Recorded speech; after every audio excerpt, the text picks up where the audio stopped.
अर्जुन विषादयोग पश्यैता पाण्डुपुत्राणामाचार्य महती च मोम व्युधा द्रुपदपुत्रेण तव शिष्येन धीनता। हे आचार्य, तुमचा बुद्धिमान शिष्य द्रुपदपुत्र याने कौशल्याने रचिलेली ही विशाल पांडवसेना पहा। तात्पर्य: राजा धुरंधर दुर्योधनाला आपले श्रेष्ठ ब्राह्मण सेनापती द्रोणाचार्य यांच्या चुका दाखवून द्यावयाच्या होत्या। द्रौपदीचे पिता द्रुपद यांच्याशी द्रोणाचार्यांचे राजनैतिक कारणावरून भांडण झाले होते। या भांडणाचा परिणाम म्हणून द्रुपदाने एक मोठा यज्ञ केला, ज्यामुळे त्याला द्रोणाचार्यांचा वध करू शकेल अशा पुत्राची प्राप्ती झाली।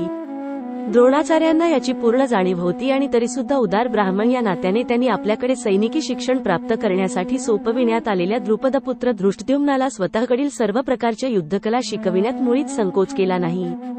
आता कुरुक्षेत्रावरील युद्धभूमीमध्ये धृष्टद्युम्नाने पांडवांची बाजू घेतली होती। त्याने द्रोणाचार्यांकडून प्राप्त झालेल्या युद्धकलेनुसारच पांडवसेनेची व्यूहरचना केली होती। द्रोणाचार्यांनी युद्ध करतेवेळी कोणत्याही प्रकारची तडजोड न करता दक्ष राहावे, म्हणून दुर्योधनाने त्यांची ही चूक त्यांच्या लक्षात आणून दिली।